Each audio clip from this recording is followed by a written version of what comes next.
Today I'm conducting an interview of Elliot Fishman, conducted at his home at 960 Bryden Road at 6 p.m. Why don't you go ahead and start and state your name? I'm Elliot Fishman. And what is your ethnic or racial background? I'm Caucasian. My ethnicity is Jewish. My grandparents were all Russian and Romanian. And do you have siblings? I do. I have a younger brother, and a younger sister. And when you were growing up, did your parents work? Yes, they did. My father was a financial controller of a corporation here in Columbus, and my mother was a stay-at-home mom. And what is your earliest memory? My earliest memory would be we lived in New Jersey where I was born, and my parents took me to the ocean, and I remember going in the ocean and tasting the salt water and spitting it out. That's probably I just remember the ocean and the waves coming over. I want to ask you a couple of questions about your youth and young adulthood. Sure. When you were a kid and growing up, do you recall having any specific heroes? Actually, all the astronauts were my heroes. I grew up in the 60s. I was born in 1959, so I grew up in the 60s. And it was really during the age of space exploration. So, people like John Glenn and Neil Armstrong and, all of those, that whole range of people, they were all heroes to me. When you hear people talk about being gay today, sometimes people talk about realizing that they were gay at a young age. What was your experience? When did you first realize that you were gay? I guess I have two answers to that. My first answer is that I recognized that I had sexual feelings for other men when I was probably in 7th grade. Just after I hit puberty and realized that I was sexually attracted to other men. Although I never identified it as gay, and I didn't do anything about those sexual feelings until much later when I was really an adult. The other answer, though, is that I was always, from the time I can remember, I always felt different as a child. I always felt kind of as other. Somewhat effeminate. I never considered myself like effeminate or a sissy. I consider myself much more kind of, I was very smart, but I was not athletically inclined at all. I was a real klutz, and I was never interested in sports. Actually, probably now I'm much more interested in athletics and sports than I ever was. But I always had the sense that I was different from other kids in some way. At the time that you first realized that you were different, did you disclose that to anyone at that point in time in 7th or 8th grade? No, I never did. Actually, I didn't, and I hid it a lot from my parents. And I actually hid a lot of things. Because I was different from other kids, I was harassed by other classmates. Actually, more when I was in junior high school than when I was younger than that. Because kids were much more macho. The boys were much more macho by that point. And I hid all that from my parents because I was just afraid of what they would say, or what they were afraid of not being perfect in their eyes, which was a big issue. When you were growing up, do you ever recall hearing other people talk about gay people? Oh, yeah. Kind of in interesting ways, yes. I always heard people making kind of gay jokes and sort of making stereotype, like lisping. They would make fun of gay people by lisping or using their lip wrist and things like that. My parents and my grandparents would somewhat derogatorily refer to someone who was gay as Thegala, which is Yiddish, or actually technically it was a bird, but he's Thegala. It's kind of it's kind of interesting because it was derogatory in the sense that it wasn't a compliment. but there was also some little bit of affection behind it, because Spegler means little bird. It was sort of like, it was almost like a patronizing term. Somebody who needed to be protected, as opposed to, was never hate-filled. It was always sort of like either someone who was different and therefore could be made fun of, or someone who actually kind of needed to be protected. And my parents, who were kind of classic liberal Democrat Jews, first in New Jersey and then in suburban Columbus, were very progressive, politically progressive on the issue of gay rights. And, when there was stuff on TV about gays, they were always, my parents were politically not active, but they were politically very intelligent and always discussing at the dinner table. And so the issue of gay rights would come up. Like Anita Bryant, I remember coming up. My parents they just thought Anita Bryant was horrible, and they were very civil rights oriented. And they thought, gay people should have the same rights as other people. So it was kind of a dichotomy in that, on one hand, they were professing a fairly progressive outlook from a civil rights point of view, but on a more personal level, there were the jokes and the use of the word bagala and that kind of stuff. Do you recall anyone within your family or the neighborhood when you were growing up that was gay or identified as gay? No, I can't remember anybody who was identified as gay growing up. I remember my dad talking about a couple of people at work who were gay. Sort of just bringing that up as a kind of by the way. I think it was actually, true to stereotype, I think it was somebody who was an interior designer for the company, or did store design for a retail company, so he did store design or something like that. But it was sort of a kind of an aside, but it wasn't anything I knew. Can you describe your coming out experience when you decided that you wanted to identify your sexuality? What happened around that? It's more like experiences. All right. I mean, because I think for a lot of people, at least for me, it was a sort of progressive coming out. I clearly had. I knew I had these feelings for other men all through high school and junior high and high school, and I never acted on them at all. Actually, I was kind of asexual in high school. I dated girls, but it was very superficial. I think, and I was always a good date. I was fun, fun, and I never made the moves on anyone. So, I was like I was a dream date from a parent's perspective. I was polite, dressed nicely, all that stuff. So, when I look back on it now, I was like, who was I kidding? But I dated girls. I actually had a steady girlfriend, but it was also very superficial, that. When I went away to college, I met other gay people, and still for most of college, dated women and never really acted on it. And even though I knew, I had this very increasing sense and felt a lot of inward pressure from myself that, I was heading the wrong path here.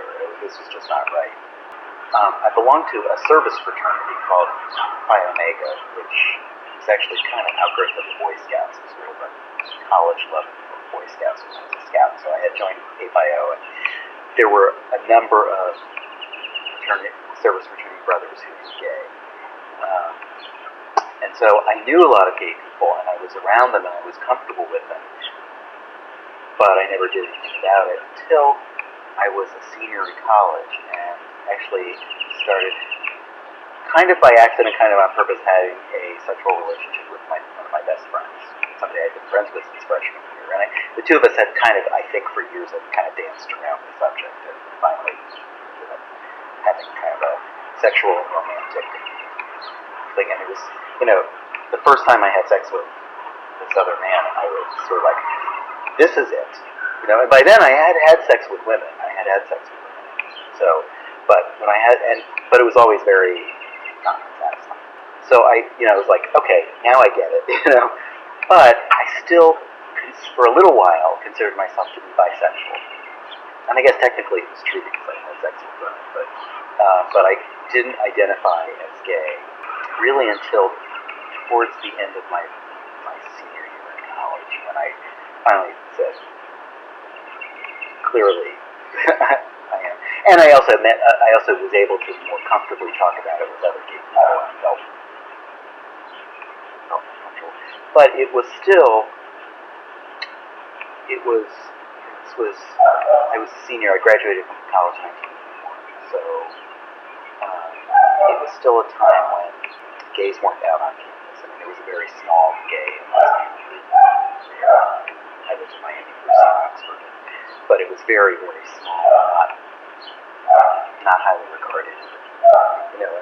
I considered myself one of the popular people, and they weren't popular, so I wasn't part of it. It was that kind of a thing.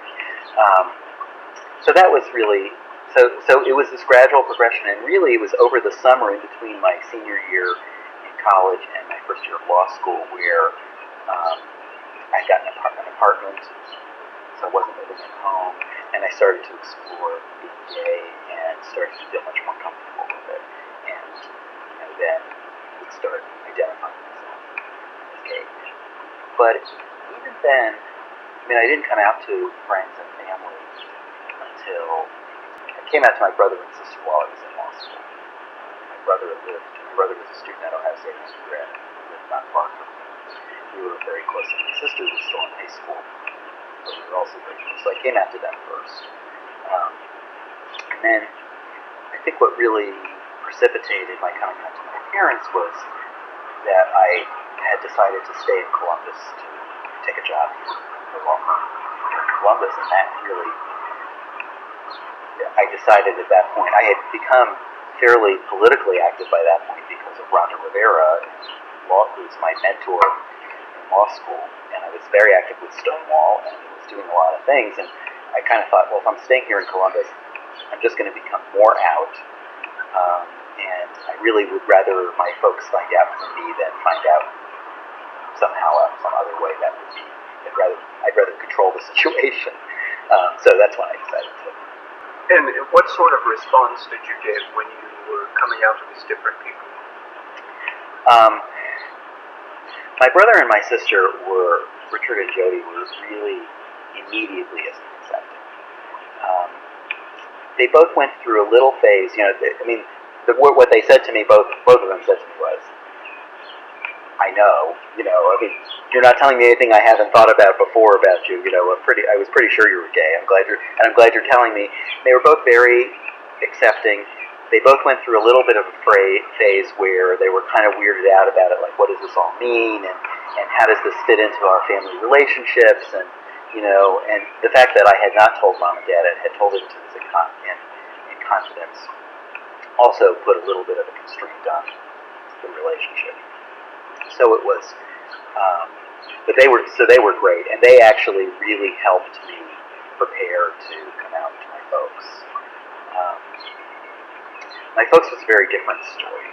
I came to their house, which is the house I grew up in, and I told them that I wanted to talk to them about it. And I remember, it's so funny how I vividly remember these things. I remember coming in, sitting in the kitchen. The front door was open, the screen door was open. And I remember my dad and I said, I want to talk to you. And I remember my dad getting up and closing the front door. And it's funny how you remember these things. Like, clearly they knew what I was going to tell them. This was not I wasn't telling them anything. It was a surprise. But there was a surprise in the revelation. It was that, finally I've actually said the words, I'm gay. And it was interestingly, my father was fairly immediately accepting. My father's reaction was, are you happy? I said, yes. He said, if you're happy, that's all that matters. He said, and we talked about some of his concerns. It was just at the beginning of the AIDS epidemic, so they were both understandably concerned about my health. And, they had some concerns about spouse, all the things that parents want for their children. But my dad was pretty much, he kind of, as long as I was happy, he was more unconditionally accepting. My mother had a very, very hard time with it. Part of it was that it was now her expectations for me had been dashed. That I wasn't going to get married and have kids. And that was her her vision for me. Even though she knew it, and she and my dad had apparently talked about it even beforehand, the revelation was really difficult. It took us several years of a real struggle for her to come to terms with it. And it wasn't that fortunately, they never threw me out of the house, they never disowned me, the communication was always there. I was always invited, I was always part of the family. I never felt excluded. But my mother really, really struggled with it. And I think had a little bit of, quite a bit of the, what will the neighbors think, and, that was part of it, and no grandchildren, that was her, that was something else, no grandchildren for me, and then I think she and my dad both beat themselves up about whether it was their fault, so it took us a long time to come to terms with all of those issues. How out would you describe yourself now? I would say I'm pretty much as out as you can get. And today, people use a lot of different words to describe or define their sexuality. Uh-huh. Is there a word that you use, or words to describe or define your sexuality? Gay. Yeah, definitely gay. After you had decided that you were more than likely gay, what sorts of things did you do in order to meet other gay people? Did you participate in social activities? Were there clubs or organizations or businesses that you went to meet other gay people, or how did that all work? In the 80s, the early 80s in particular, there weren't the social networks that exist today, professional social networks that exist today. Most of the socializing really occurred in the gay bars. That's where you met gay people, at least to begin with. And so that's where I went, because that's where everybody went to meet gay people, was to the bars. And ultimately you would find, I found some friends, some people that I actually be friends with, as opposed to just people to have sexual encounters with. But I was also very lucky because I was in law school. I had some built-in networks because of Rhonda Rivera, who's a professor at Ohio State, and Doug Whaley, who's also a professor at Ohio State. I immediately got sort of taken under their wings, particularly Rhonda's, and got involved in Stonewall and other political activities. So for me, that was actually where I really found my own sexualness, my own social network, was really through working with Stonewall. So that I was very fortunate because Rhonda and Doug being there, and one of the first things I got to do early on was go to a gay and lesbian lawyer law student party, which was a wonderful thing for me because I actually got to meet gay and lesbian lawyers, which gave me a lot of. I felt very empowered by that because I knew that I could be successful, be a lawyer and be gay and be successful,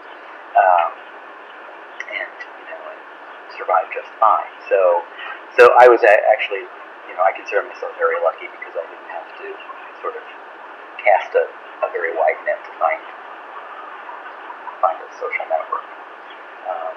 And it went beyond, as with most of these things. You meet people and you meet them in the context of an organization or something like that, and then you become friends. I should tell you, quick story I'll tell you about being in the lawyer law student party. It was a few months into law school, and I knew of Professor Rivera and Professor Whaley, and I knew that they were lesbian and gay, but I still didn't quite know how to connect with very many people. And there was a woman who sat in back of me in all my law school classes who was very out lesbian, and she and I became friendly, and I finally came out to her, and she said, well, do you know about the party? And I said, what party? There's a gay and lesbian lawyer law school party. It's by invitation only. You have to go see Professor Whaley, who was actually taught property law of all things at the time. For me, he was my professor. You have to go see Professor Whaley to get you invited. And so, and I'll never forgive Doug for this. And I told him that. Yvette and I went to see him, and Yvette says, you know Elliot? He says, yes, I know Mr. Fishman. And he said, well, we came to see you about the party this Saturday. Yes. Well, we're wondering if, and Yvette says, well, I'm wondering if Elliot can be invited. Well, why, Mr. Fishman, why do you think you should be invited to the party? And of course, not only was I intimidated about coming out, but this was my law professor, and a very intimidating person at that. And of course, I'm just shaking in my boots. And Doug finally says, well, let me ask you something, Mr. Fishman. Do you qualify for the party? And I just nodded my head yes, and he said, and he said, well, you're invited, and here's the information and everything. And then he said to Yvette, he said, go tell Professor Rivera I win. And so we kind of looked at it, and he said, we had a bet going on about how many law students each of us would actually invite, and I have more on my list. So that was the way I got introduced into the gay community in Columbus. Tell me a little bit about after you met Rhonda and Doug. How did you first get involved in activities in the gay community? It's actually, I know this can answer this specifically. Rhonda called up together a bunch of the gay and lesbian law students that she knew. There was, the law school had, prior to my being there, and I was still a first-year student, but the law school had already adopted a non-discrimination policy that included sexual orientation because of Rhonda and Doug's efforts. And that precluded the JAG court from recruiting. The law school was under some pressure. This was before the Solomon Amendment. This was before there was actually a legal issue. The law school was under some pressure from Washington. So folks in Washington changed the policy. And the dean was bringing it up at the next faculty meeting. Rhonda encouraged us to lobby our professors. So several of us went around and in kind of pairs lobbied our professors, which was, for a first-year law student, was a very intimidating thing, first to come out to your law professors and then to ask them to do something that didn't involve classwork. Was quite a remarkable experience. But it was also actually very empowering for me because responses were largely very positive. And in fact, the faculty did vote to continue the non-discrimination policy. But it was interesting because it was me and the lesbians. None of the other gay men who Rhonda had recruited would agree to do it. So it was me and the lesbians. All right, I believe you were talking about lobbying the law school professors that you were the only male student. Right, I was the only male student, which seemed to portend for much of the future for me. It was always me and the lesbians. But we were successful. And after that experience, I went down to Rhonda's office one day, and I said to her, I'd really like to get involved in the gay community. And I've heard a little bit about Stonewall, which was at the time a brand new organization. Rhonda had just joined the board. She said, well, what would you like to do? I said, well, I don't know if it's of any help, but I have some experience raising money for United Jewish Appeal. And as I like to say, the dollar signs flashed in her eyes. And she told me, and she said, oh, great, we'll make you chair of the Financial Development Committee. And then said the very famous Rivera lie, what I used to call the very famous Rivera lie, which was, and don't worry, it'll only be one meeting a month. And of course, how many hundreds of thousands of meetings later, here we are. But that was actually how I got involved in Stonewall. I became a member of the board and the chair of the Financial Development Committee. What sorts of activities were you then responsible for? As far as being on the board or being in charge of that committee? It was pretty interesting. Of course, it was just a brand new fledgling organization, so there was nothing. It was executive director was Craig Covey, and it was a board. Doug and Rhonda were on it, and several other people. And they were building a board of folks. My job was actually to raise money for the organization. I worked with on my committee were Dennis Cox, who was became a very dear friend of mine and is now deceased. And Carol Fay, who later became my law partner and his mother to my godchildren. Carol Fay, Rhonda, Dennis, and I were the financial development committee. And what we did was the primary thing that we did was get people to host house parties for Stonewall. And we would go and we had this little dog and pony show that we would do. And we would give a speech and we would get people to pledge money to Stonewall. Little by little, we were able to raise money. The other thing that I did was that by that time, actually, in large part thanks to Dennis, I became connected with some of the wealthier gay men, most of whom were incredibly closeted. And so part of my job was to go to some of them and get them to write checks. And I know Doug likes to tell the story about how Stonewall wouldn't have enough money to pay the rent, and they'd have to send Elliot out to go get some money, go find some wealthy gay man to give us money. At the time I was 20-something and cute, and that helped, and I was intelligent enough to carry on a conversation, and I wasn't afraid to ask for the money. So we were able to get checks. So that was my primary role with the organization. But part of what happened there was we were trying to figure out a way to get Columbus to pass a non-discrimination ordinance. That was part of what we were doing. We were also putting on the first gay pride parades at the time, so I was involved in those. And some of what we did was kind of internally struggled because Rhonda had insisted that there would be gender parity on the board, the same number of men and women. And at the time, there wasn't a lot of cross-pollination between lesbians and gay men. Gay men were not very familiar with women's issues in general. Because of who my advisors were in college, I had a female political science professor who I was very close with, who I learned a lot about feminism from. So I was familiar, but most gay men were not. And so there were a lot of issues regarding women's issues that gay men weren't familiar with, and the women didn't understand a lot about gay men's culture, particularly what was pretty in-your-face sexuality. And so there was we had to do a lot of work around those issues, I think very successfully. Ultimately, because I think one of the reasons Columbus is a great place for LGBT people is because we have this history of men and women working together. It's not always perfect, and there's not always parity, but it is unusual, and it is a pretty successful model. When you talk about fundraising, what sorts of funds were being raised? Can you give a sense of? Yeah, I can.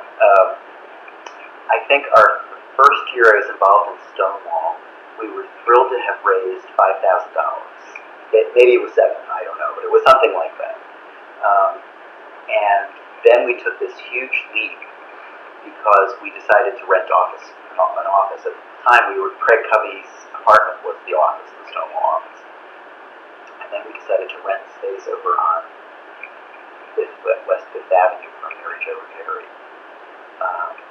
And that meant we had to raise I think we had to raise $14,000 or $15,000.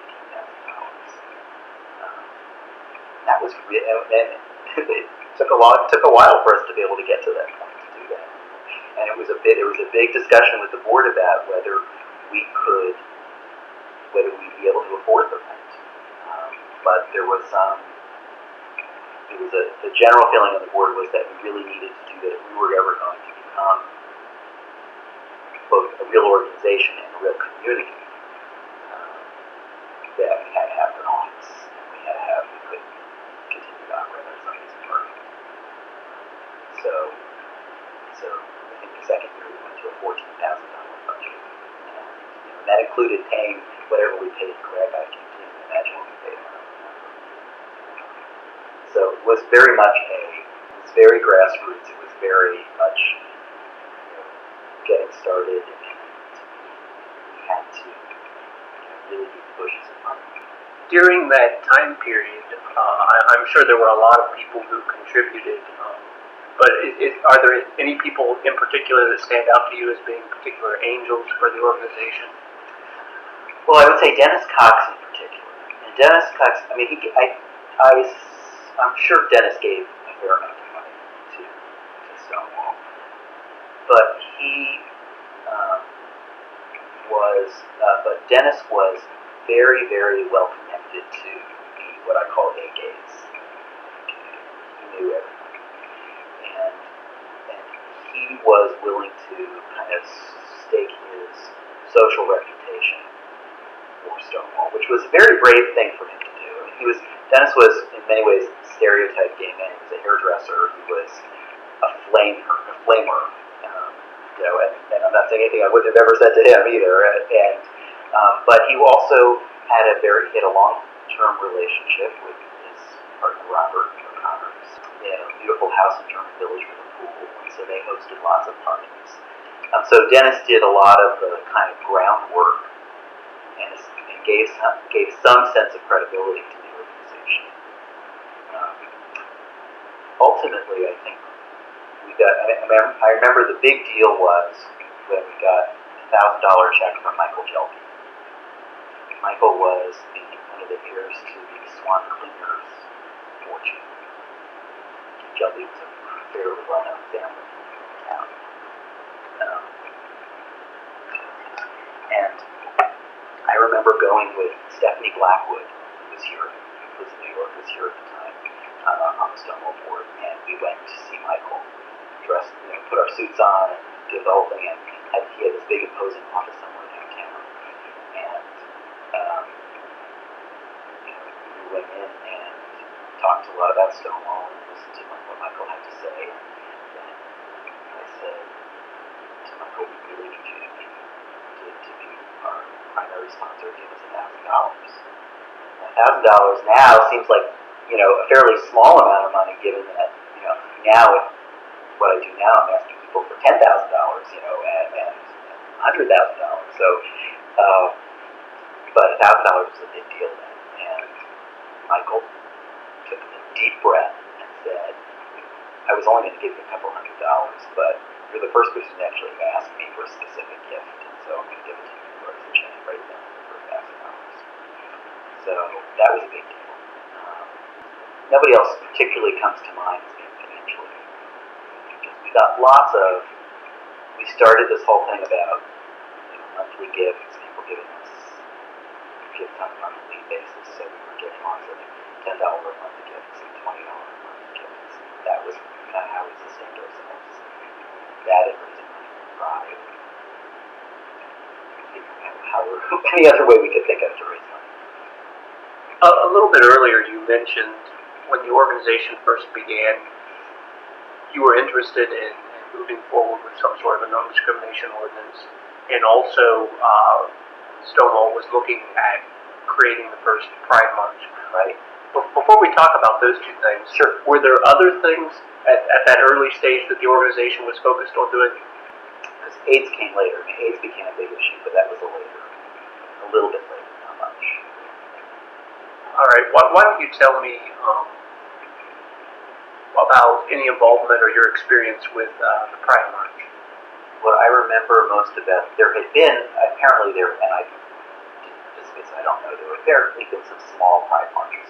We decided there was going to be a statewide Pride March. Really, Craig Covey and his friend Craig Huffman, who was on the board, were really the kind of driving forces in this big rally, big marching rally. Dennis Cox dragged me into who was the consummate event planner. Dennis Cox kind of dragged me into helping. And so the one thing I specifically remember was we created this huge arch of balloons, a rainbow arch of balloons. And that took us, I don't know, took us hours and hours to fill the balloons with helium, and we stuffed them into some kind of net thing that made an arch, and that was an arch across Capitol Square, where the rally was. And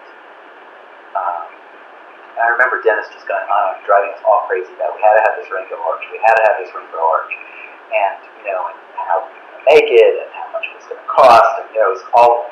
He was making us crazy. But we also, but Dennis also went out and he found everybody he could think of who had convertibles, and would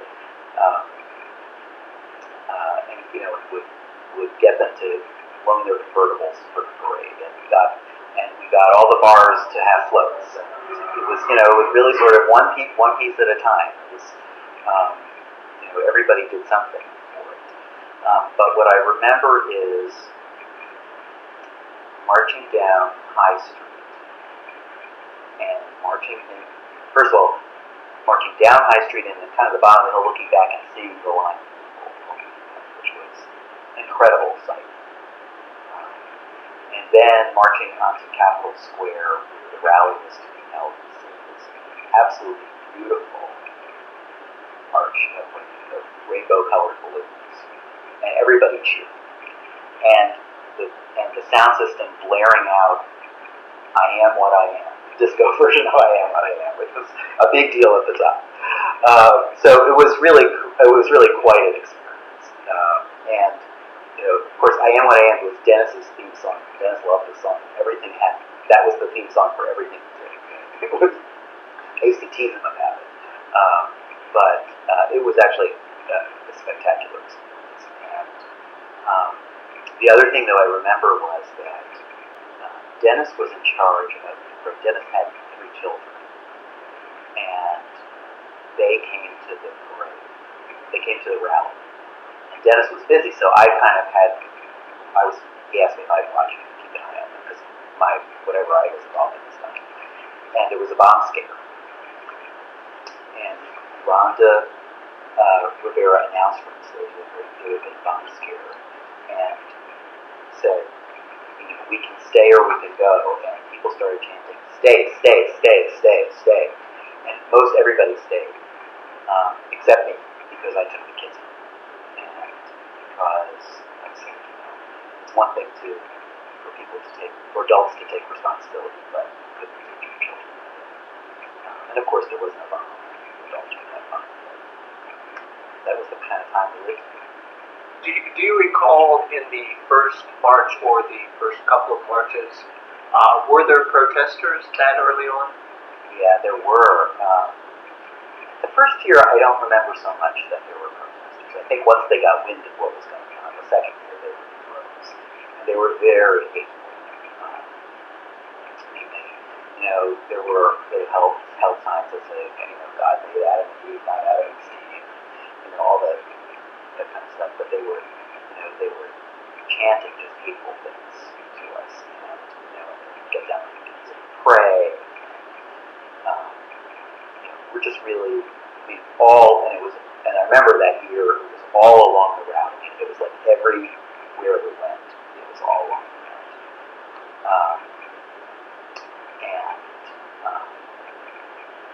I remember that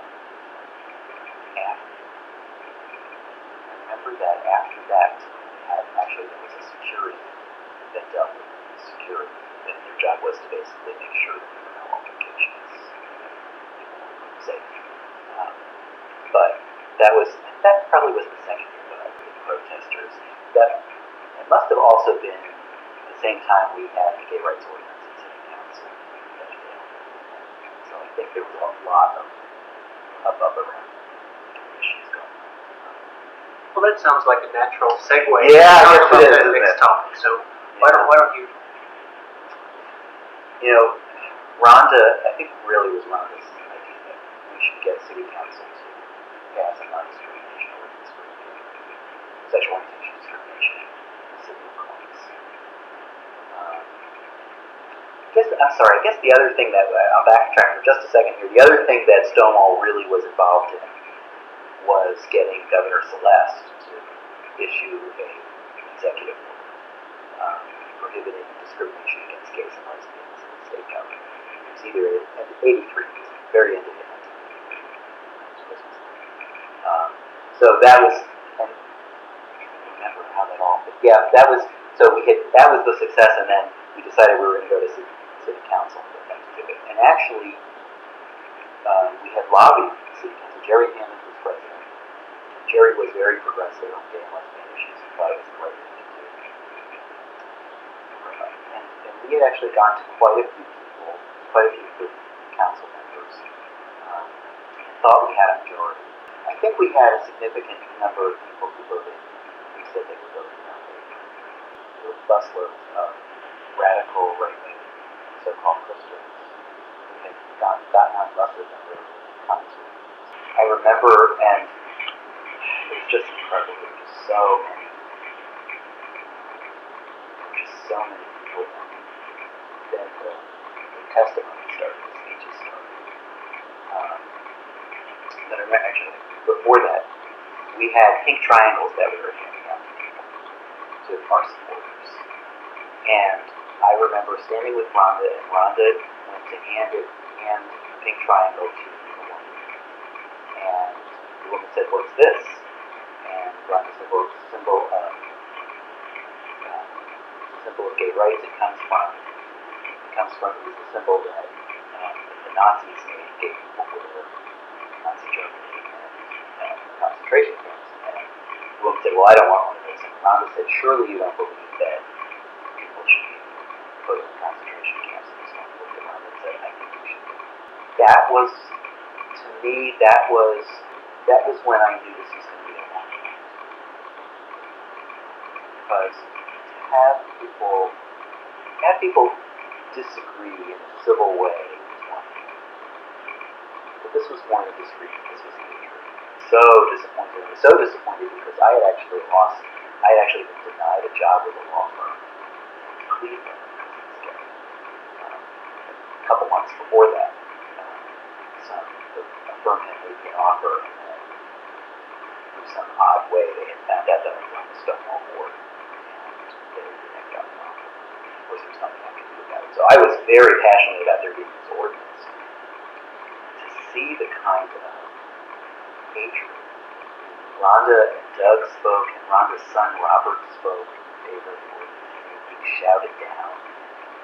Jerry Hammond couldn't control the crowd. It was just horrible. And then the people, Rod Parsley, who was still around, stood up and started talking about how,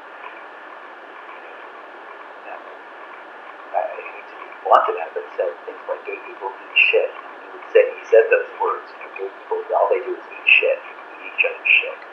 And it was just the most horrendous, nightmarish situation. And of course, we lost the vote. Arlene Shoemaker, Dorothy Peter, and Vanessa all decided to vote against the ordinance. My most vivid memory was Arlene Shoemaker saying, "I'd like to vote for the ordinance, but I just can't." I was sort of, well, what does that mean? That you'd like to, but you can't? And really what happened was they made the pressure button. Saw the crowds and they decided that politically they couldn't do it. So that's What sort of protections did this ordinance offer? It really didn't. I mean, nobody knew. It really would have. It added sexual orientation. The city had a non-discrimination ordinance on the books that prohibited discrimination on the basis of race and sex, etc. For employers within the city limits. There was no enforcement mechanism for it. But, and it was actually a criminal ordinance. It still is to this day a criminal ordinance. And that grew out of some racial issues that happened in Columbus. It's a criminal ordinance. So all we were saying was add sexual orientation to the mix. And that, of course, and we didn't know where it would go from there, but it would have set. It was much like the governor's executive order. It was more about setting policy and what it said about our community than anything else. before all of you went to the city council meeting that night, was there any warning that the storm clouds were gathering? Well, we knew the week before when they had the first hearing. We knew that there were protesters.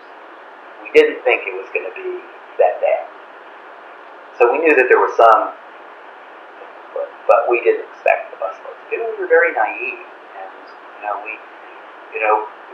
we went and talked to the city council people, and they said they'd vote our way, and we assumed they would continue to vote our way. And we didn't have a lot of sophistication. None of us did. We just, it's all sort of all done by, kind of smoke and mirrors was what it was, more than anything. And just failed. You mentioned Rod Parsley. Were there any other people who were organizers or leaders of the opposition of this that you recall? There were, but I don't remember who else. I know there was a church group out of Gallipolis that actually sent people from Gallipolis to Columbus. That was part of it. Was some of the people protesting weren't even Columbus residents. They weren't even voters for city council. There was just a lot of people making a lot of noise and saying pretty vitriolic people. And was this 1984, 1985? 1984. Okay. So the vote is taken. The addition of sexual orientation to the city ordinance fails. What happens next with Stonewall and your fellow board members, community activists? Well, actually, we kind of took a pause from the ordinance because of AIDS. Now that I think back on it, AIDS really was then upon us. We really had to do something about AIDS because people were dying left and right. I did a lot of training as a lawyer. I did a lot of training with other lawyers on AIDS and law. And one of the speeches I used to give was, they never taught me this in law school. And I used to say, they never taught me that, that in my 20s and 30s that I would be writing wills for both my age and younger, and who were going to be dying soon. Our friends were dying. I lost a lot of friends, and all of us did. So we really had to figure out what to do about that. There was the AIDs Taskforce was founded, and actually was founded out of Stonewall. They had a desk in Stonewall's office, was how the AIDs Taskforce got founded. There was some real issue, there was some tension between the AIDs Taskforce and Stonewall at the time, because all of a sudden gay men who were losing their friends were giving money, but they weren't giving it to Stonewall, they were giving it to the AIDs Taskforce. So there became this sort of financial tension going on. But more than that, we were all just trying to figure out what to do about it, because it was hitting us on so many levels. There were issues about support for people who were dying from AIDS. There were issues about getting education messages out there. It was a really terrifying time because people didn't know a lot. This was the early mid-'80s. People didn't know, for a little while at least, didn't really know how AIDS was transmitted. I remember early on, the rule of thumb was, don't sleep around a lot, and don't sleep with people who sleep around a lot. There was never a mention of condoms. And, finally people sort of got the, when they finally figured out that it was a viral virus and that, it could be transmitted through bodily fluids and all that stuff, we at least had some information. But so we needed support for people who were sick and dying. We needed prevention messages to get out there.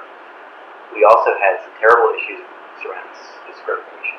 People who were losing their jobs either because they had HIV or because they were perceived as having HIV.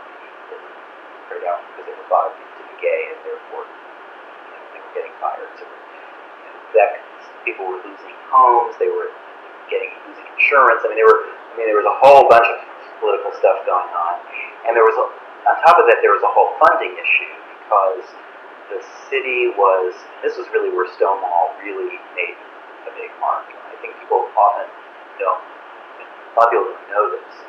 There all of a sudden came to be quite a bit of money available, primarily from the State Department of Health, and I think the federal government through the State Department through the Center for Disease Control. There came to be quite a bit of money available for AIDS in Columbus, and the city health department basically wanted all the money, and they were going to do the AIDS program. Of course, by then we had already set up support systems. We had set up the AIDS Taskforce. There was a place called Joshua House for supportive housing. There were a whole bunch of organizations that were doing AIDS work. And we went to City Council, Stonewall, and some other leaders as well, went to City Council and basically said, this is, yes, the Department of Health should have funding for AIDS. Clearly, they're the public health people, they need to do that. But some of that money should be set aside and passed through to the organizations who are out there doing the work. And that really, and what they set up was a mechanism to allow grants for basically the state health department in conjunction with the Citizens Committee to make grants to AIDS organizations in Columbus. And in the beginning, those were major funding sources for some of our for the Columbus AIDS Taskforce was a major funding source. What that also tripped up, and here's the way this all gets tied together. It's kind of interesting. But what happened was then that the city health department had brought in Bill Myers, who was the health commissioner, had brought in medical director Teresa Long, who's now the health commissioner. Dr. Long was from San Francisco and had really gone through a lot of issues regarding AIDS in San Francisco because we were a couple years behind the curve in terms of numbers of cases and issues. And Teresa went and said to Bill, we've got to get the gay community involved. We can't just do our thing and let them do their thing. And they put together a group of gay and lesbian leaders. I was involved, Joe Morbrand, who's a doctor, was involved, Dr. Neufeld, Elliot Fishman was involved, a bunch of us were involved, to really advise them, advise the health department on how to deal with AIDS. We dealt with things like the bathhouses and what to do about the bathhouses, and really counseled them not to close down the bathhouses. And they listened to us. So it was a real model, it was a real collaborative model there that actually ended up becoming a national model over communities across the country that came to Columbus to see what we do. So within a very short few years, really by, I would say, 88, that's my point, about 1988 or so, there was a real, pretty good infrastructure to deal with AIDS in the community. And at that point, we were starting I started working in 88, 89. I started working with then State Senator Dave Hobson on statewide legislation. But meanwhile, back to the Stonewall piece of this, which is how this got really interesting, was there was a proposal that I don't even think the gay community had much involvement with. A lot of involvement with. There was a proposal to put a hate crimes ordinance on the books. I think a couple people from the gay community talked to the Anti-Defamation League, who was behind it, and Sam Gresham of the Urban League. They all agreed that they should put sexual orientation into it. And the mayor, who was Buck Reinhardt, the mayor vetoed the ordinance because of sexual orientation. It was in the papers. Stonewall coordinated a phone call campaign, and it was very successful. People called Buck Reinhardt because the mayor said some really stupid things, as Mayor Reinhardt sometimes did. And the mayor finally, he actually got Teresa Long involved because he knew she had ties to the gay community. He brought her in and said, "What do I do? I can't. I'm getting these phone calls. It's making me crazy." And Mayor hated to have people.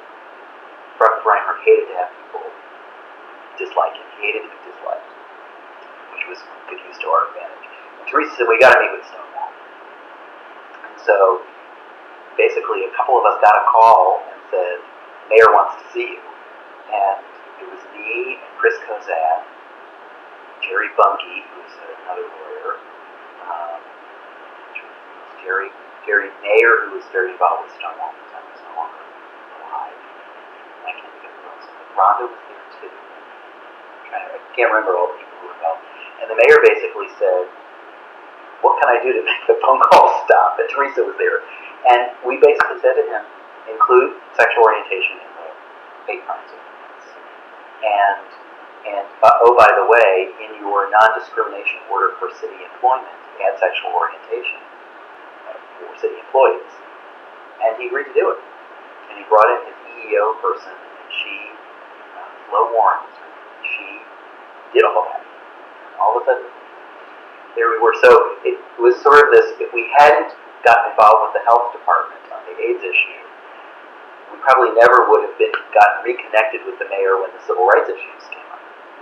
And that actually set the standard. I mean, Buck Reinhardt was no great friend of the gay community, but he certainly wasn't an enemy after that.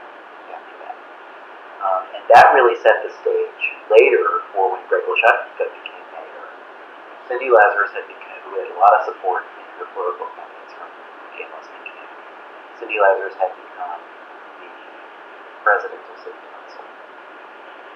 She and Buck Reinhardt had not a great relationship, but she and Greg Leshutka had a good one. Greg was running for mayor. Somebody asked him how he felt about the gay rights ordinance. He said he didn't think it was necessary. A couple of us wrote to him personal letters and said, I actually talked about the fact that I had been denied a job because of my sexual orientation. And he was very moved by the letters he received and sat down with some of us, and sort of the group that had worked with Buck and Cindy Lazarus, and we all agreed on a strategy that would produce the ordinance that would be very quiet, and we were going to do it it's very stealthy, which we never get away with these days, but at the time it was a very successful model. And in fact, I think we met at first in June, and by the end of the summer, by the time City Council went on winter recess, it was done. And the ordinance you're referring to is the one that had failed. That's right. That's right. It was the addition of sexual orientation to.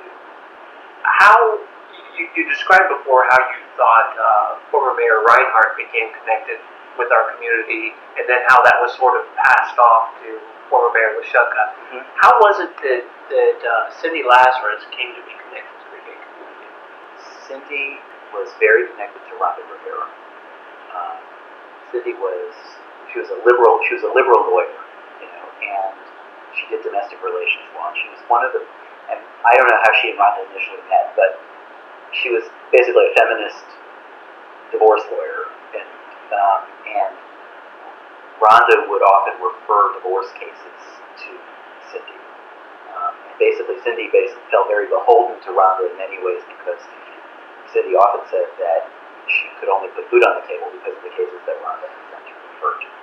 And these were in many ways, these were a lot of lesbian and gay men who were, coming out after they had gotten married and needed to get divorced and had custody issues. And so Cindy was one of the people who did a lot of that work. And probably gained some sensitivity to our community through doing the work too. No question. And therefore became friends with a lot of us. She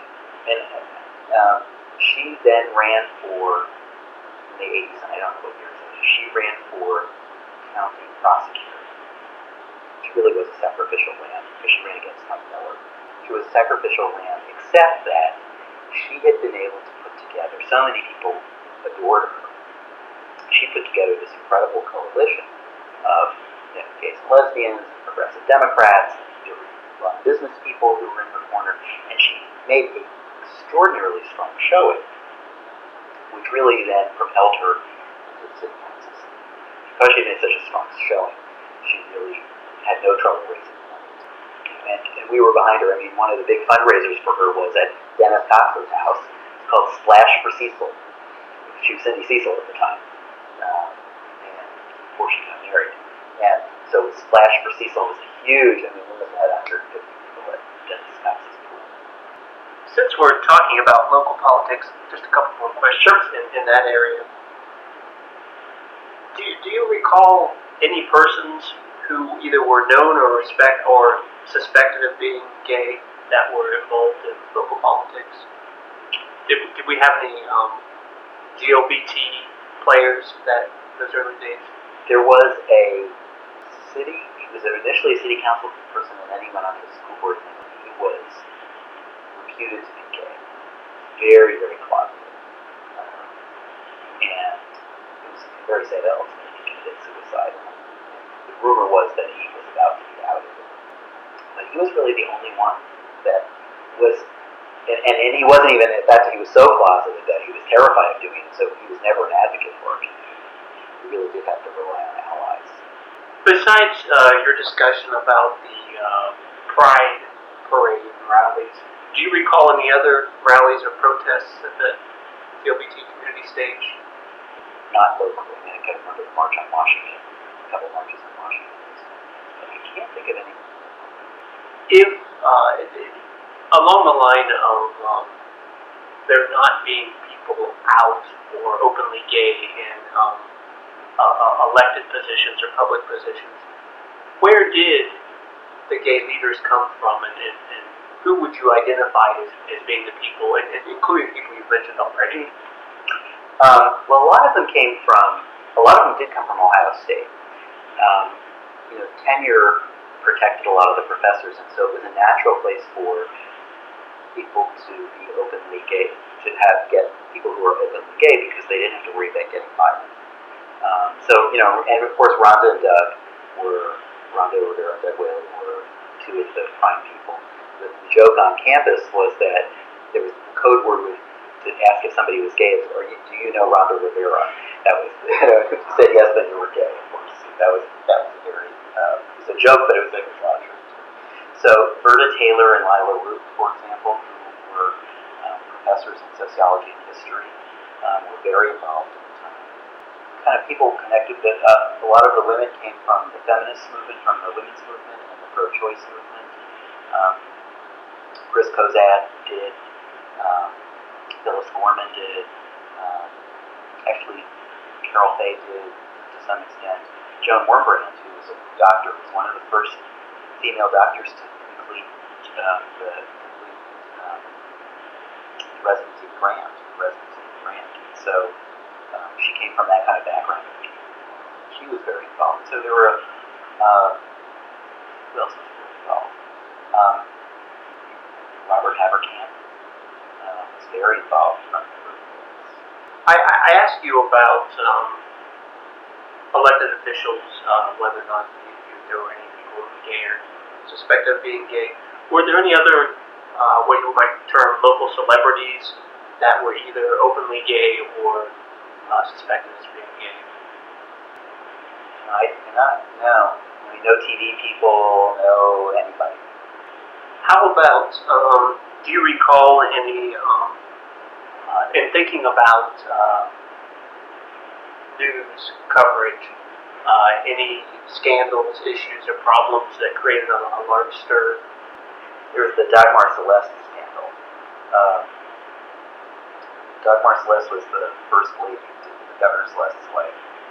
Very feminist, had lots of lesbian friends. She spoke at, I think, the Stonewall dinner in Cincinnati, which at the time was a huge dinner, a huge event. She spoke at the Stonewall dinner and read a poem by a lesbian author whose name is going to escape. And the poem was written in the first person, and it talked about it was fairly graphic sexually, and so there was this big scandal about did Dagmar come out, because there were a lot of people who thought she might be a lesbian, and so there was it made it from the gay press into the straight press, and was this quite a scandal. And it was also around the same time that there was a scandal about the governor having had affairs with other women, so it all kind of tied in. Well, the woman was a lesbian, they all got. Ultimately it was a tempest, but that was kind of a bit of a scandal. You've spoken some about being involved with other LGBT law students and attorneys at the law school, and also about some involvement with Stonewall. What other groups or organizations have you been involved with here in Columbus? I was very involved with the Human Rights Campaign. Somehow, Vic Basil, who was the initial executive director, it was called the Human Rights Campaign Fund, or HRCF at the time. Vic had somehow met Michael Jelby, who I talked about earlier, and convinced Michael to do a fundraiser for the Human Rights Campaign Fund here in Columbus. And Michael got a couple of his friends, including Steve Shellbarger and Steve's partner, Steve Marquis, and Ron Sloter. They came to Dennis and me, Dennis Cox and me, and we all had dinner together. Rhonda was there, and we all had dinner, and they basically wanted our list. They wanted our mailing, because at the time we had the only gay mailing list in town, and they wanted our list. And we really struggled with whether to support them or not, because we really felt it was going to be competition, and that we hadn't really established ourselves financially. Stonewall established ourselves financially. And I made the argument that at the time, because people were very closeted still at the time, and I made the argument that at the time that it was probably a good thing for our community, because there were people who would write checks to Washington that were not necessarily interested in writing checks to local organizations. There was a difference. And that ultimately those people would come along and find that it wasn't so scary to write a check to a gay organization, and they'd ultimately write checks to Stonewall as well, and that we should cultivate those people as Stonewall donors. And that the way to do that was for us to be involved. So we lent our support to that, and I got on the committee, the planning committee, as did Dennis. And that's actually how Steve Shellbarger got involved in the community. And I'm not saying anything I would say to Steve. I tell this story on Steve all the time. Steve was extraordinarily closeted at the time. He was a school teacher, and he had reason to be closeted. He was president of the Whitehall Teachers Union, and he was so closeted that he and his partner Steve didn't want to come to some Stonewall event because it was going to be in the daylight, and they might be seen. I mean, that's how, at the time there were very real fears. So I think about Steve and how out and what a great leader he is. There's progress. But one of the interesting things about the time was that the first HRC event was, and everybody from HRC will can repeat this story, is that it was in the basement of the Americana apartment complex, which it was, and I don't know, there were maybe 50 people. Dick Basil spoke, and I remember that there was a big issue because Stonewall had really supported it, and the evening ended and nobody had mentioned Stonewall, and Dennis was pissed. Dennis Cox was pissed. He was really pissed. But what was interesting was that my job for the first several years of Stonewall, of the HRC dinner, my job was security. Well, I knew about security, but what security meant was that I had to make sure that we had mechanisms in place to keep any press out. That people were so concerned about being on camera that they would not come to the event if they thought there was going to be press of any type.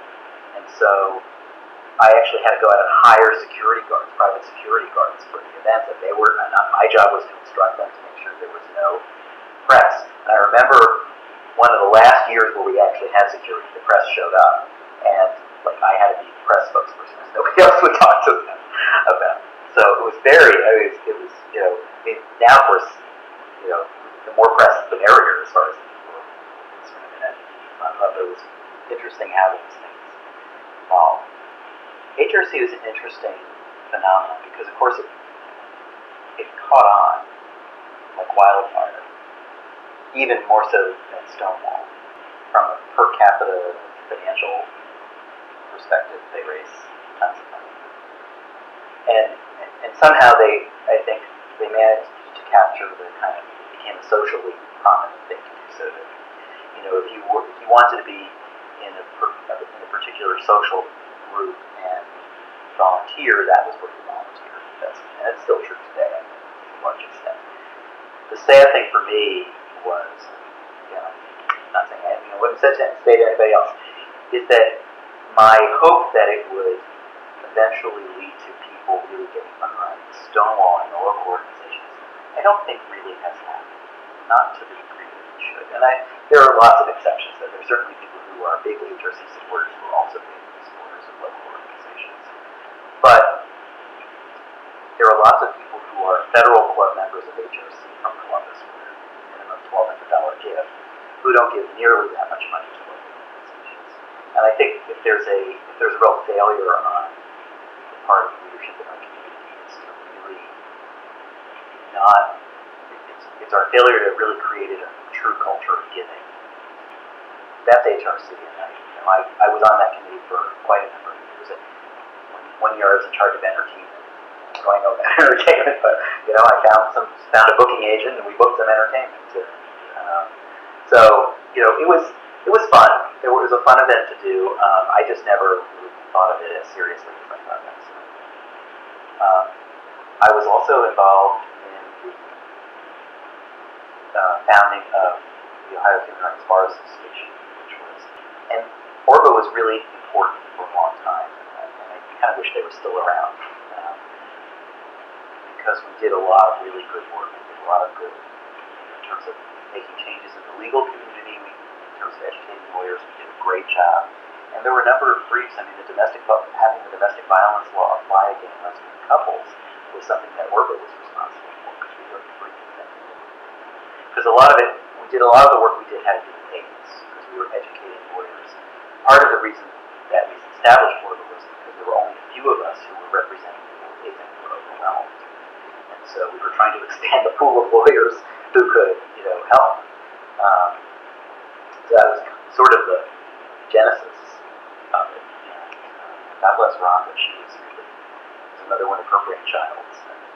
Other organization that I was heavily involved with for a long time was the AIDs Taskforce. I was president of the AIDS Taskforce. It was right after they hired Gloria Smith as the director, and I was I think it was the second president that she served under. And we really grew the organization. It was real. The budget really grew, unfortunately. Now I'm involved with the Legacy Fund, and that's... What motivated you to get involved with all these groups? Where did that come from? I'll say first and foremost, I really do think it had to do with my parents. Although my mother says, I don't know, my brother and I are both politically involved. My brother's involved in the Purpose Rail Committee. My mother says she doesn't understand how she had two politically active sons, because they were not politically active. But in fact, politics was part of the dinner table discussion. And my parents really encouraged us to seek justice. They were very, it was part of their mindset. It was part of Jewish culture too, I think. In fact, the whole concept of charity in the Jewish community is called tzedakah. Tzedakah, which is the best way to spell it. Tzedakah actually means justice, not charity. The whole idea of social justice. And there's a concept also in Judaism called tikkun olam, which is healing the world. Those are very, very, very much priority concepts in Jewish religion and ethics. So I think I kind of got, that sort of was a starting place for me, that I took those issues very seriously. And I was involved in Jewish community efforts, organizations all the way through college. I think once I got to law school and I started to understand the issues, and came out myself and started to understand, there was a little self-protection going on too. And as I said before, I was really fortunate. I mean, I had people like Rhonda Rivera. I mean, there's one person who, I would say Rhonda Rivera made me do all of this, and that's somewhat true. Rhonda Rivera, I think people really underestimate how much, maybe they don't, but people don't know how much she was between her own activism and her stewardship and her mentorship of other people, including Mary Jo Hudson, including a lot of other people. We would be where we are without her. But Rhonda sat me down. I was going to quit law school my first year because I hated law school. Probably shouldn't quit. That's another story. Rhonda sat me down. I came in and I said to her, Rhonda, I'm going to quit law school. And she said, sit down. Okay. She said, we really need people like you in law school. We really need, you don't have to be a lawyer. You can do anything, but we really need, having a law degree will really increase the stature that we need you to have to be able to make a difference. And it also is good training for me to think. I mean, I agree with all of these things. So I think that was part of it too. I mean, I had people who really pushed me. A little while ago, we talked, actually I think when we first started speaking, we talked a little bit about social life, and you mentioned one of the primary social outlets available overall to the community was to go out to clubs. What were the clubs that you were aware of? Well, the first club I ever went to was the Kismet, which is now where the Eagle is. And the Kismet, for a long time, was the only gay bar in town. Well, there were some other little ones, but that was the main place. Of course, you have to remember that when I came out, it was in the 80s, the early 80s. So disco was rampant. So everything was a dance club. Soon after I came out here in Columbus, the Garage opened. Trends in the Garage on Long Street. And that became kind of the club of choice. For a long time, Columbus had a real tough time supporting more than one big venue. The crowd was kind of fickle, and so I remember when the Garage opened, Kismet kind of died. And then a place called Imaginations opened over on Spring Street. It was kind of a warehouse, but it was this very glitzy New York style discotheque. And it was very, it was very high end. And I went there a lot. Everybody went there a lot. It was where you went. And it was very glitzy and very gay. But the Garage had trouble surviving for a while. Ultimately it all sort of worked out. But those were really the clubs. And then the Eagle came on. Eagle, Garage, Imaginations, and to some extent Tradewinds, so-called leather Levi bar. Were the people that owned and operated these various clubs, were they involved within the community as well? Disappointingly, not really. The closest we got was a man named D.B. Galbraith was a co-owner of Trends in the Garage, and he was somewhat involved, gave some money, and would volunteer to have fundraisers. But pretty much the club owners didn't participate until much later. And finally when Todd Anglin, his partner Ed, opened the Eagle, they were very active. And that was really the first time that we had club owners directly involved. Any other observations about social clubs, bathhouses, restaurants, drag shows? Yeah, well, actually, bathhouses I didn't have much contact with because it was really during the AIDS era, and actually, the one bathhouse that's open ultimately closed for lack of business. Now they're both too, but all other issue. But so I never really had much to do with that. It was kind of before and after my time. But the Berwick Ball was a big social event. Every year on Halloween weekend was this huge party. I believe that you were talking about Berwick before I switched tapes. Right. Berwick Ball was a big party on Halloween weekend. It was at Berwick Party House over on the east side, and it was in the beginning. It was kind of interesting. In the beginning, it was kind of invitation only. You had to get invited and buy a ticket, and it involved, and it was you had to come either in costume or in black tie. And it was great. It was really the only, you could see people, and it was very much a closed event. But I know we were sitting out there, and there was a lawnmower going, so so it was, and you had to be there by a certain time, and they closed the doors, so you could get in after that time, because it was very secure. So there were people there that you'd never see out all year long. And they had some. There was always entertainment. There was a drag show as part of it. There were people there who were performers there was a contest for who did the best drag performance. They gave awards. It was a whole committee that was, I was never involved with it, but it was a whole committee that planned it every year. And there were some regular performers who never performed drag the rest of the year, like people like Harley Quinn, who always do Marilyn Monroe and then Madonna, those two impersonations. And you never saw him in drag the rest of the year. That was the only time that he would do that. And people would get very elaborate about their numbers and their costumes. And some years it was dreadfully boring, and other years it was just hilarious and fun, and great. But it was always a good time. It was always fun. It was a way to be social with people and not be at the bars. When did that start up? Do you know? I don't know. It started up way before I was here in Columbus, so it was going on a long time. Steve Schellebarger, my journalist. So yeah,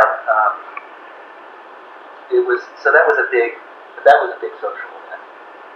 And then the other thing that happened regularly was Corbett Reynolds, who's no longer living, had these great parties at a place that he owned called the Rudely Elegant, which was actually an old converted theater on the west side of town. It's in a horrible neighborhood. Feared for your life going from your car to the party, but it was sort of the place to be. And it became a circuit party. It was actually on the national circuit. He had a red party, and occasionally he would do a black party and a white party. It depends on his thing. But he would produce this huge party, and there were always,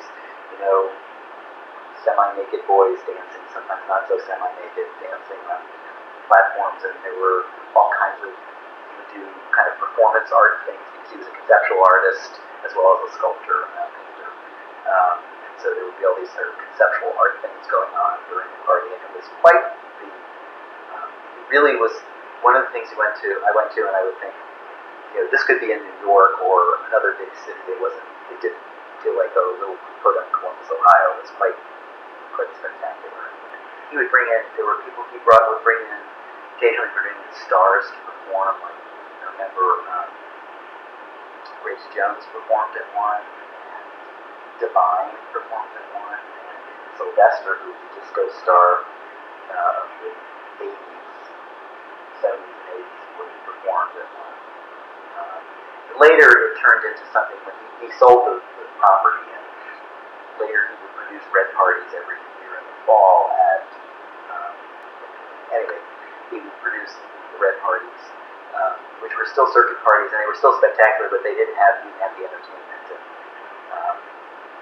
it was kind of a different era. It wasn't quite some people would say it was excessive. It wasn't quite as excessive as there was a lot of excess at the red parties. The parties that were held at Rudely Elegant, what were the attendance numbers? How many people were attending these parties? Oh my gosh. It seemed like thousands. I mean, I have no idea what the numbers were, but it was wall-to-wall people. And it's a big, huge theater space with a balcony and everything. In fact, one year, it got raided, not because it was a gay party, but because of the fire code. Because there were too many people. And it was people of all types. I mean, there were people who, there were the young sort of disco bunnies who would go and stay up all night dancing and party, do whatever. And then there were some of the older gay men who would come and stay for a while. I can remember a couple of them coming home at dawn. So it was quite the event. It was quite the social thing. There was a fair amount of, there were a lot of booze and some drugs, although I don't ever remember being there to hear anything. Sure. In the early days, there was quite a bit of public sex going on. Not in the theater, but like in restaurants, back rooms and stuff. But of course, I think as the epidemic progressed, that stopped as well. So. Were there any publications, newsletters, newspapers, that sort of thing that were focused on the LGBT community? There was was a publication called News of the Gay and Lesbian, and a guy named Herman was the publisher. He only went by his first name, Herman, or maybe it was his last name, but his name was Herman. And that was really, and it was kind of a pamphlet, like I'm sure it was mimeographed at one point before Xerox was available, but it was basically a Xerox pamphlet that you could get at various locations in town. That was for a while the only publication. Then, was that like a bar kind of? it kind of was. It was more. It was really. It had some news stuff too. It was because Herman was a very political kind of person. So it was kind of a bar rag, and it was kind of a news publication. And it had been around for a long time. And then I can't remember the names of the other publications, but it was the predecessors to Outlook. Came on board. Stonewall, of course, had Stonewall Reports.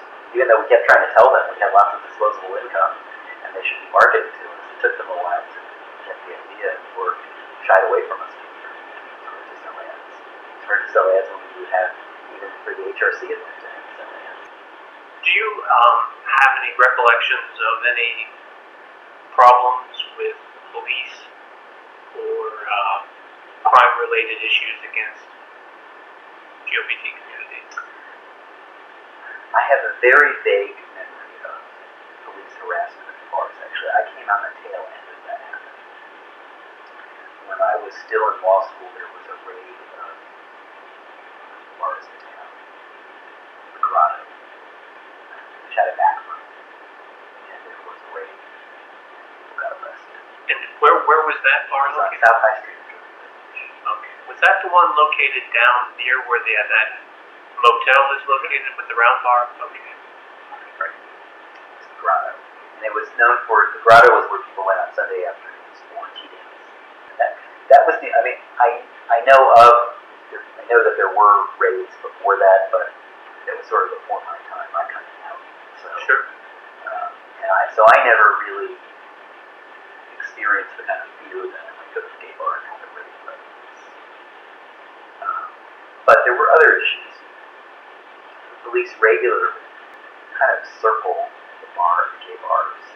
They would just kind of wait for drunk drivers to restaurants. So a lot of people would get arrested for drunk driving because they came out of bars and were drunk. And the police did not sit outside of other bars waiting for them to get arrested. So clearly that was a form of harassment. I remember earlier on, Scott Dewhurst and I going to meet with some former prosecutor's office and the vice squad, because both of us were representing the resident parks, and they were really being tracked. It wasn't necessarily, didn't meet all the technical legal requirements of traffic, so it was really hard to announce the defense, even if the clients wanted to do that, go to court or something like that. But it was clearly, there was some clear traffic going on.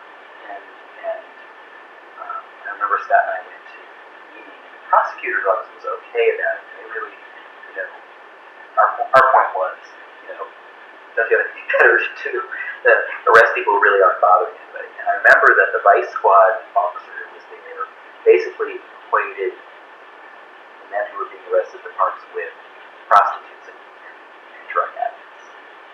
The parks issue is still an ongoing issue because there's always a struggle in the gay community about that, because it's kind of this unseemly side of our community that nobody wants to make public because it is in some ways embarrassing.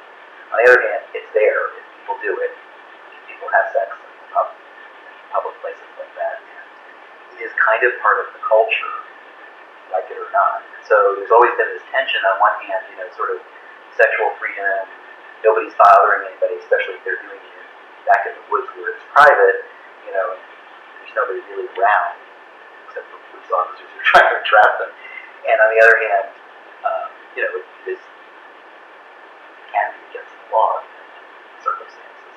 And it's something that we often forgot to, for many of us, we have to talk about in public. So it's always been, that issue's been out there. We've talked a lot about the historical perspective for the community here in Columbus. How do you see now different than then? What are the major differences between community now and what you experienced in the past? We've come so far. Despite the fact that we had issue one, and community acceptance is at an all-time high. It's much easier to be out gay now than it ever was. Just general attitudes.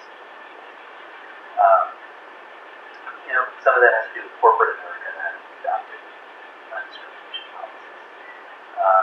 And some of it has to do with our own empowerment. I think the AIDS epidemic, in some ways, the silver lining of the AIDS epidemic was the fact that it made a lot of people come out and get active. And in the process of coming out, made it much more acceptable to be gay, to openly gay. And the chances of your being discriminated against are much less. Not to say that it doesn't happen, and there's also not a sense of people living in a closet too much. Clearly people do closet, but in those times in the early 80s when I first came out, it was still a very closeted time. It was gay community was kind of a very secretive kind of society. It was very closed community. It was still a very closeted time for most people. And now I would say it's sort of reversed. I think people who are closeted, really closeted, are much farther. The LGBT community in Columbus has in many ways matured. It's come a long way from our little bandit. But I think the fact that we have an openly gay lesbian city council person is huge.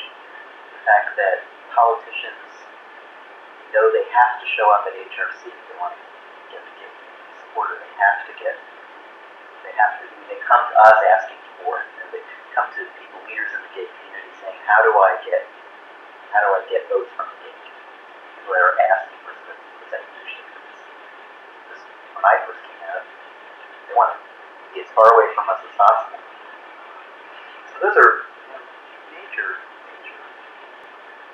As far as your own personal involvement, what do you see as being the thing or things that you're most proud of or that you're most satisfied about helping make happen or make happen? Proud of it, or have to do with legislation. One was getting city council to pass. Look in your crystal ball. What do you see as being the main concerns ahead the next 10, 15 years? Well, I think the biggest concern is something that doesn't only apply to the LGBT community, and it's the encroachment of religion into our government. Encroachment of particular religion into our government. And I hope that what has been started under the current president's administration does not continue, but I don't know that I'm concerned that the so-called Christian right has so much influence that policy influence will continue for many years to come. That affects a lot of issues, but as a gay man, that really affects me. I think it would be difficult, even though public opinion says we should be protected in our employment. I think right now, because of the influence of the far right, I think it would be difficult to get Congress to pass an ENTA bill. Certainly not the state legislature. So I think we still have a long time till we can get the kinds of protections we need. I wish the marriage debate hadn't occurred the way it had. I mean, I wish we had been able to have the discussions about things like employment and housing, issues that are easy for Americans to swallow before we had to confront the marriage issue, which I think is so much harder because of the religious connotations. And it's created a backlash. It's just going to take a while. So I guess that's the most thing I worry. I worry about the activism. Rod Parsley has been introduced quite a bit because he's organizing all these ministries. Political organizing and long-term planning is very scary. And we're not doing any of it. We're way behind the people. We don't have, not only don't we have the communications network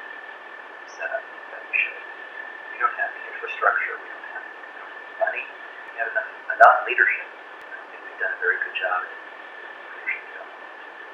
So, my fear is that we'll find ourselves up against a very well organized, well funded, and better funded and better organized than today. And won't be that the leadership capacity, which is kind of, it's not like a bleak outlook. And my hope is that that doesn't all happen, but that's my fear.